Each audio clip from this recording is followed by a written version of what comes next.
Democrats continue to lie to you and blame Republicans for the government shutdown. It's like they can't do math. Well, we're going to show you how their lies are starting to fall down on their own heads right now. In fact, there's a perfect example of it yesterday in a Senate committee meeting.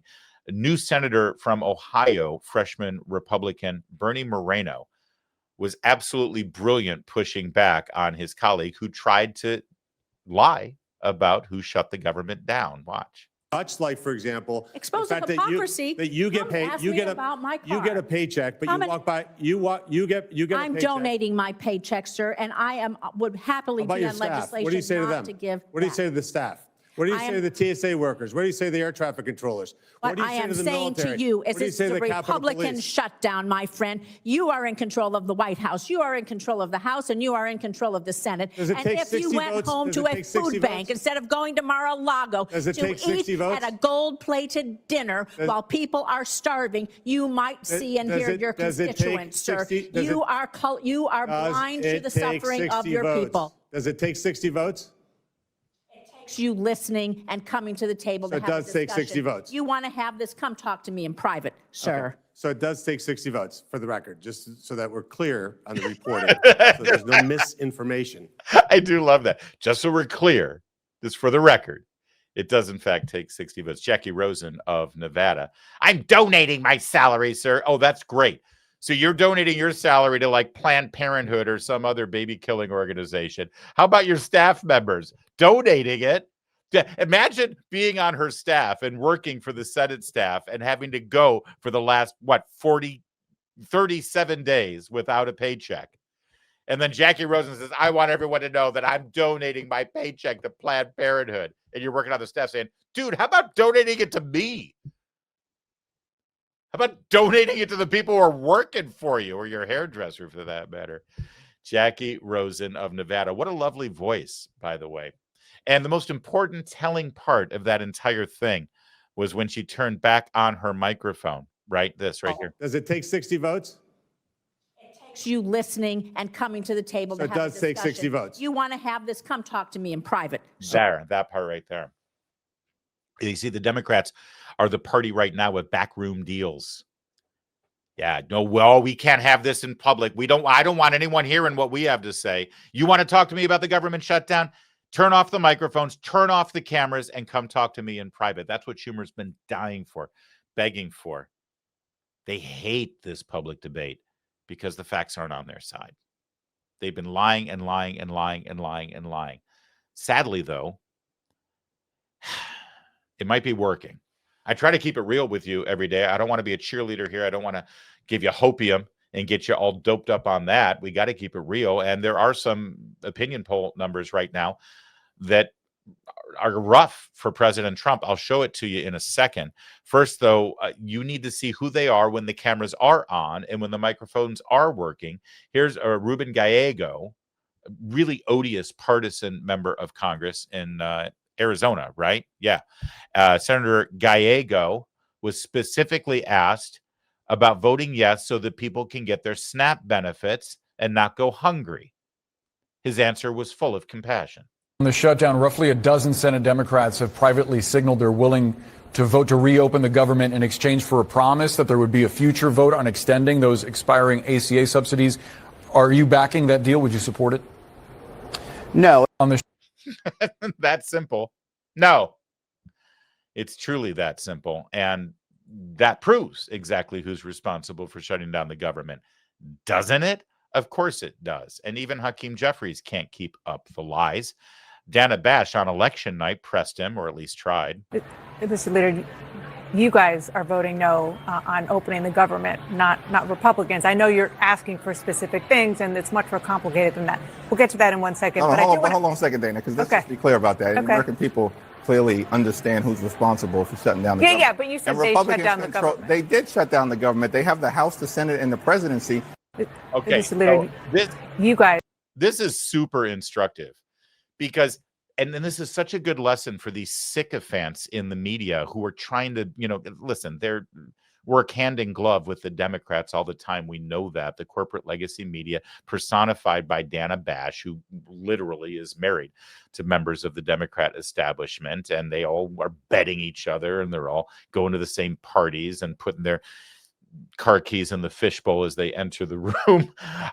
She's bending over backwards, trying to extend as much grace as possible, yet still have some level of facts for the audience. And even that Hakeem Jeffries won't allow. Even that he has to piss all over. Take are voting no on opening the government, not Republicans. I know you're asking for specific things, and it's much more complicated than that. I know it's complicated. I know you're asking for things. I know your heart's in the right place. I know that you're just doing this because you care about the American people. But, you know, just to be clear, you guys are voting on keeping the government shut down, which is true. And she's still bending over backwards, as it were, to try to accommodate the narrative and try to help him out as much as possible. And even that he can't stand. We'll get to that in 1 second. Hold on a second, Dana, because let's be clear about that. Okay. By the way, I love her. Okay. Gosh, I'm sorry, Mr. Jeffries. Please, the show is yours. Please. It's like, hold on a minute there, Dana. It's Dana, by the way. And he called Brett Baer Brent. He's not so smart, Hakeem Jeffries. People clearly understand who's responsible for shutting down the government. Yeah, but you said they shut down the government. They did shut down the government. They have the House, the Senate, and the presidency.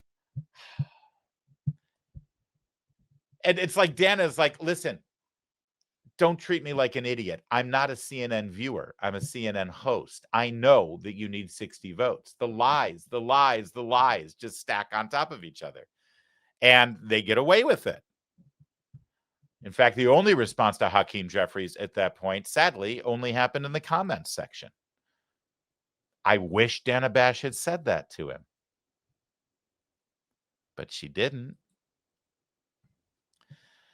Meanwhile, as I mentioned, I'm afraid that recent polling, specifically to President Trump's approval, is starting to take a hit. Take a look at this dramatic number here. Now, this is the Real Clear Politics average on President Trump's approval, disapproval. That red line is disapproval. The black line is approval. And for the most part this year, you can see where it's been tracking. And now there's a sharp advancement in disapproval and drop in approval. Why is that? Well, it might be connected to the SNAP benefit issue and the fact that for the first time in the government shutdown, there may be some very real world pain to average Americans, not just government employees who are going to be furloughed and what have you. This is the SNAP effect right here. And the Democrats' tactic of using their leverage, which is your pain and your suffering, to try to get whatever they can get and make the people who actually won the last election bow down and acquiesce to their demands, might be making a difference here. I'm afraid. How is that possible? Well, this is how it's possible. This is how the media's been covering the story. If you look, and Media Research Center has covered exactly how the networks are spending their time covering the shutdown. The statements on network news favoring the Democrats and categorized as being on their side, 83 versus 12 statements favoring the Republican narrative. It's palpable. And as Byron York mentioned from the Washington Examiner, coverage across all three networks was conspicuously vague about how the shutdown even had occurred. The study from Media Research Center shows exactly how they're playing defense for Democrats. No wonder many have a skewed idea of what is happening. The way the media is covering this story is reflected exactly in this graph that we just showed you. And of course, eventually it comes home to roost on President Trump. And sadly, the pain is about to get even worse. Secretary of Transportation Sean Duffy announced that there's going to be a 10% reduction in flights in America right now, which will have a huge impact. And this is because of air traffic controllers not showing up for work because they've worked for 6 weeks now without getting paid. Take us some time to staff back up. It will be data driven, but no doubt we'll see light at the end of the tunnel, right? We're going to start to reduce that 10%, maybe to 5, maybe to 4, until we can get back to normal travel. But the data will determine how we do it, when we do it. And even the NATCA, the National Air Traffic Controllers Union, has said it'll take time to get everyone back in the towers. So as they come back online, we'll reopen the airspace. But again, we're about safety. We're about making sure people's flights go from point A to point B and people get on them and off them safely. And we're just, as Americans, going to deal with the gridlock. I hope that the whole Congress looks at this and says, let's find a pathway forward together. I've been in these, but we've never had a shutdown that's lasted this long. So we're in uncharted territory. And by the way, our controllers have done a great job showing up compared to other shutdowns. So they're doing their work. But it's just they're going to go into the second pay period without a paycheck, and it's the longest ever, Brian. And again, there's consequences for it. And people have asked me, why don't you find money for air traffic controllers? Like, that's the purpose of a shutdown.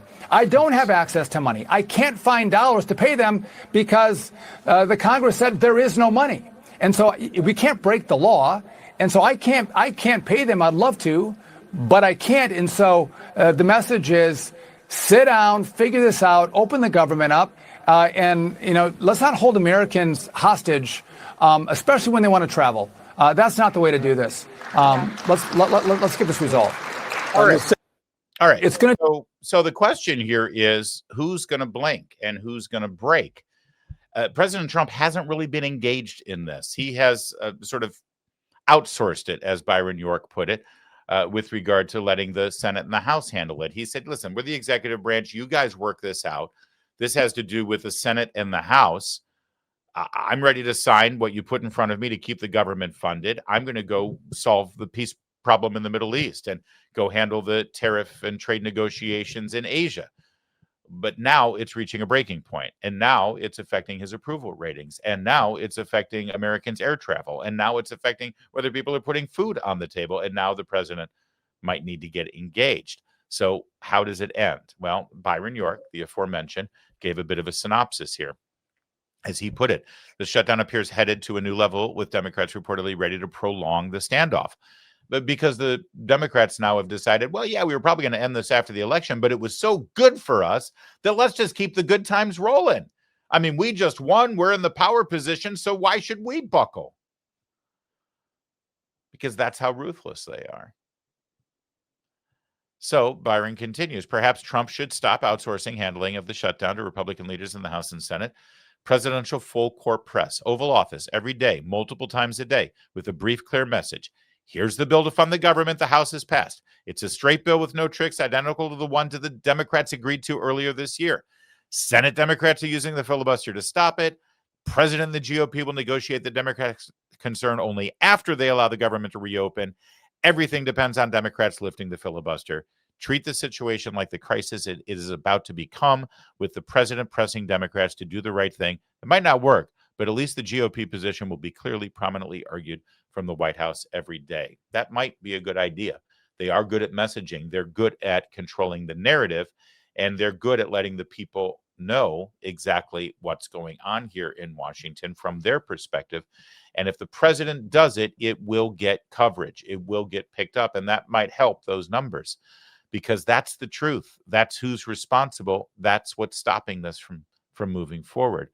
And yes, the White House and the Republicans' plan has been up until now to not make this a crisis, not feed the beast, not act like it's an emergency, and try to just make it a nothing burger so that the Democrats realize it's not having an impact. But I think at this point, they believe, the Democrats at least, believe that they've won this and that they're going to keep pressing until they get a pound of flesh. So maybe it's time for the Republicans to actually fight fire with fire and start playing the same histrionic games that other presidents have done in the past about government shutdowns. Maybe. Or maybe it's time for Republicans to follow Trump's advice and just get rid of the filibuster. Maybe it's time to see this thing go away, or do what Harry Reid did in the past with regard to judicial nominees when he used what they call the nuclear option to get rid of the filibuster. and get rid of it for government shutdowns only. Say, okay, we've got a new rule. The filibuster doesn't apply to government shutdowns. And then pretty much there will never be another government shutdown as long as the same party controls the House and the Senate. Now, if you've got one party controlling the House and another party controlling the Senate, they're going to have to figure something out. Otherwise, they'll have a government shutdown again. But for now, at least you can move forward. And I know everybody says, no, you can't get rid of the filibuster because then what will the Democrats do? Well, we know what the Democrats will do because they almost did it a year and a half ago. Joe Manchin and Kyrsten Sinema, they protected the filibuster. But if they weren't there, Democrats would have done away with it. They would have made D.C. and Puerto Rico states. They would have packed the Supreme Court, and there would be mayhem. And guess what? Joe Manchin and Kyrsten Sinema are gone. They're not there to protect the filibuster anymore. And we know that the next time the Democrats are in charge, they'll do just that. So why not lift it now and do all the things Republicans want to do with just a bare majority and reset the table before they take over? Why not? I mean, it beats just sitting there watching your poll numbers drop and watching Democrats continue to win and watching the American people suffer. And if the Republicans can stand up in front of the American people and say, we're the ones that reopened the government, we're the ones that got air traffic controllers paid and back on the job, we're the ones that paid the military, we're the ones that paid TSA, we're the ones that refunded SNAP benefits so Americans don't go hungry. We did it all, and the only way we could do it was to sacrifice the filibuster. Most Americans affected by this thing will say, I'm sorry, the what? The fila who? So maybe that's the way forward, and maybe that's exactly what Republicans should do.